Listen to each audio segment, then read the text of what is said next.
In our last video discussion, we talked about how awareness is preparing us for the realization of the next reality. To think that we live and die without a specific meaning and purpose is short-sighted, as it is assuming our time in this reality represents the whole picture. Reality, as we commonly know it, is but a part of a greater chain of links in realities. Short-sighted as well is the belief all functionalities lie within and only within the dimensions of our common three-dimensional reality, and that no greater functionality exists for our existence. The next and separate reality, after we pass through the portal of death, is as completely functional as the one that you're accustomed to right now.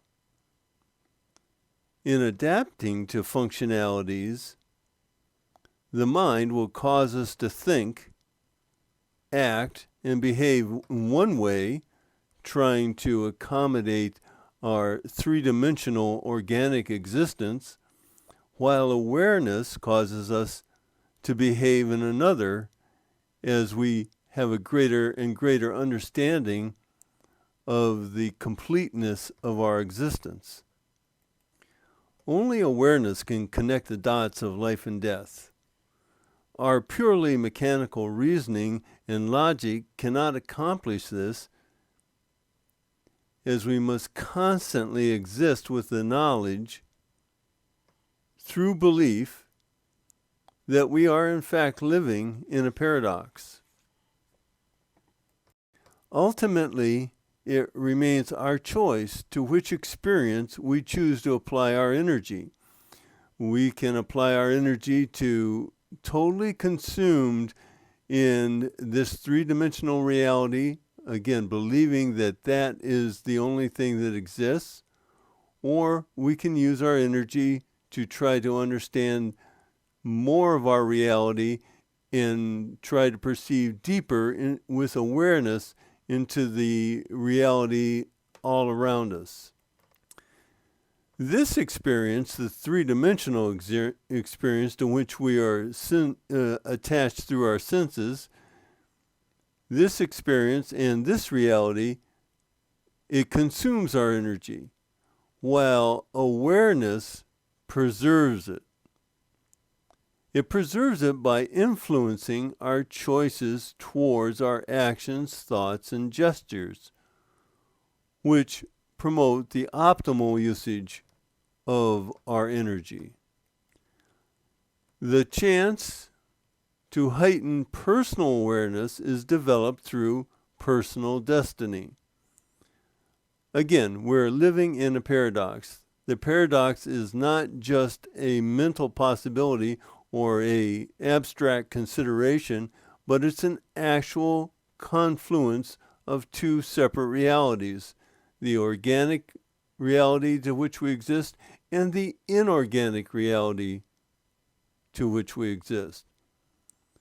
One is the reality we call the world. The other reality for us is the one to which we are drawn and destined by our very purpose, which leads us through the portal of death. Taking note, of course, that awareness begins as soon as we make the choice to begin going through this three-dimensional experience. Whether we are talking about a fetus or an octogenarian, our awareness is fully capable of being relinquished. That's the only part that truly passes along. It's an actual substance, it's a spiritual substance, and that is what passes the portal of death. It's part of a transmigration in our personal destined evolution.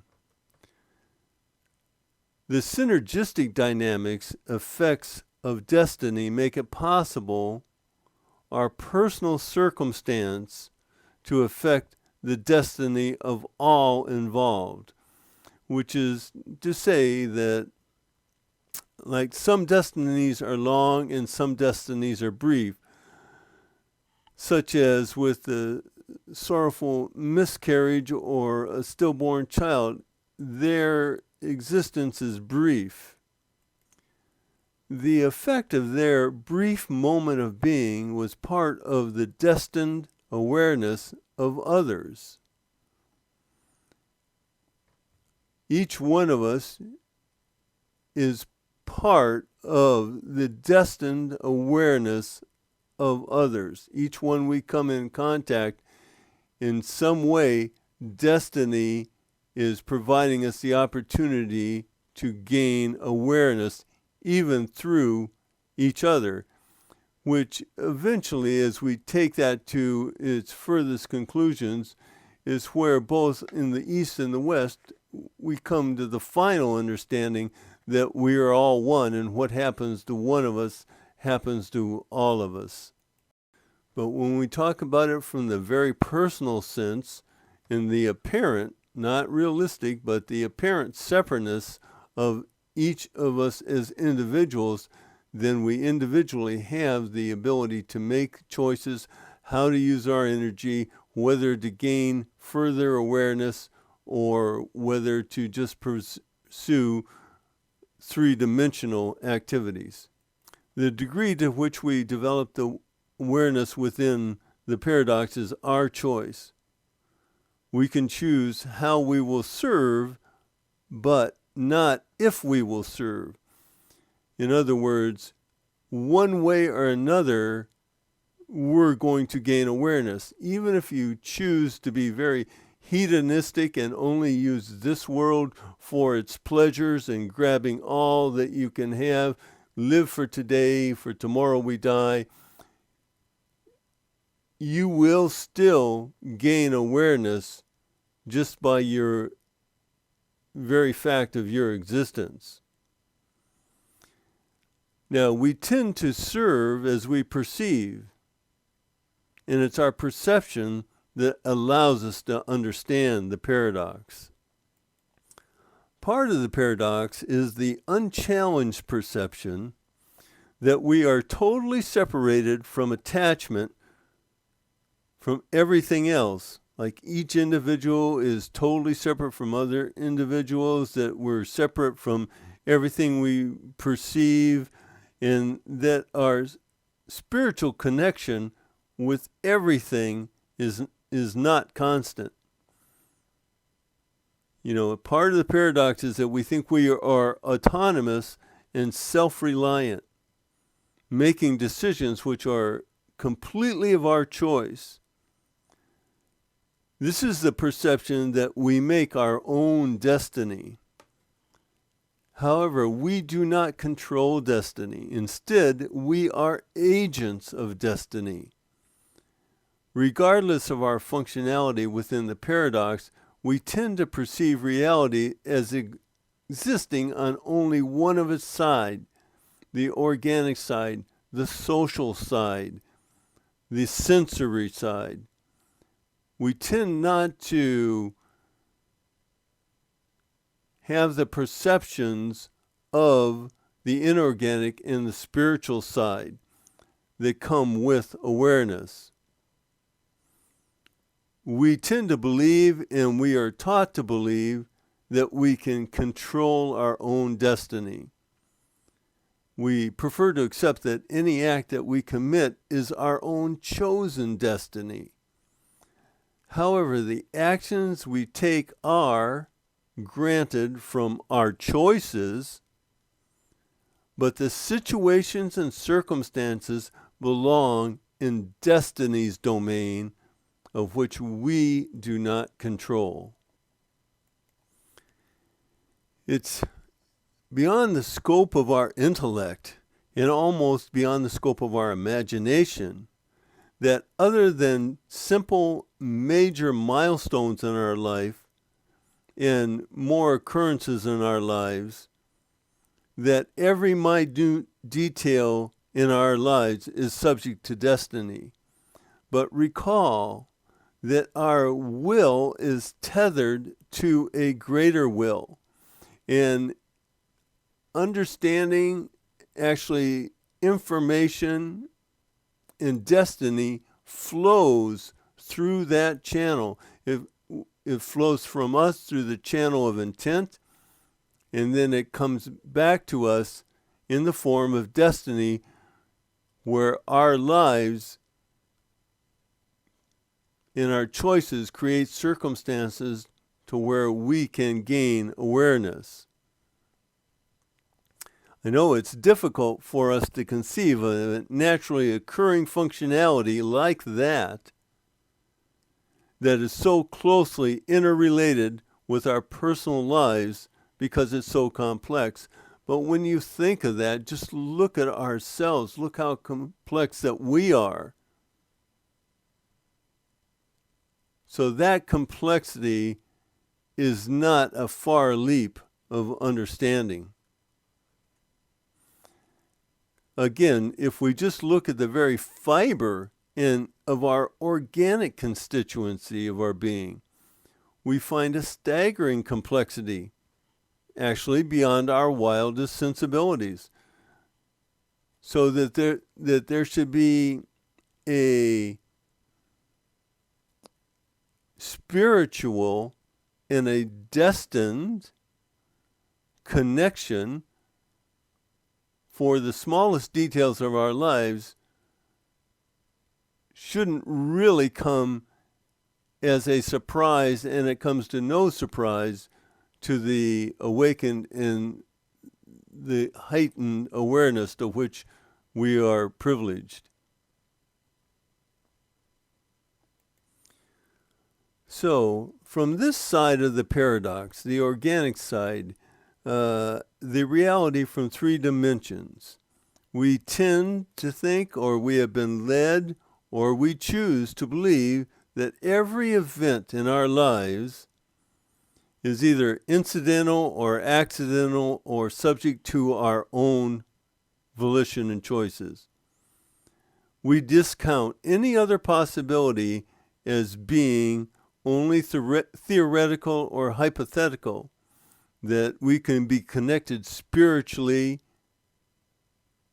100% of the time, because that exceeds the boundaries of our perceptions and the limits of apparent limits of our awareness. But there is nothing incidental, accidental, or coincidental in our lives. Although this does not sit so well within the limits of our reason and logic, our egotistically based, self-activated view of reality leads us to believe, more or less, that our lives are more a matter of chance. And any other viewpoint is seemingly every bit as preposterous to us as was the Earth orbiting the Sun to the masses in the days of Copernicus. We'll just close with this, that this Earth is a garden of awareness.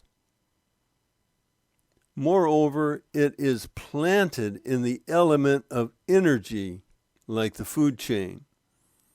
To think that it would be unattended, that a garden so miraculous as earth, as life, as nature would be totally unattended, is simply to be unaware.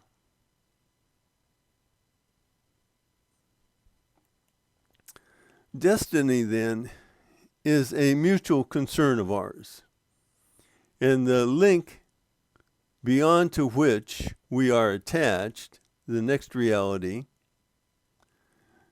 it's always a 50-50 situation. We have our choices and then we have the events. The events then are circumstances of destiny. And then, with the intent within the next link, and our intent coincides with the greater will within nature, which is tethered to our will. The simple difference being is that the greater will is always concerned with our awareness and expanding and growing our awareness, where unfortunately that's not always our objective. So we will leave it there, and the next video discussion will then continue with this way of awakening from a Western perspective.